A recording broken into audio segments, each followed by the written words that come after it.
5 or 10. The second piece would be to look at the data that's being captured in these different systems and to figure out what are the critical data points that are needed, and then relay them to how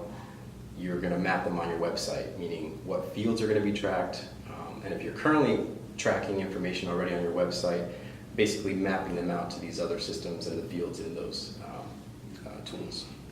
Yeah, and you really got to look at in that first step of how many different methods are you collecting information, and do you need all of those different applications, and it's about kind of streamlining your business and becoming a more lean kind of process, and getting from the customer to a lead and getting information back out to them. Got to really ask why you do the things that you do, and then do the best that you can to simplify that process.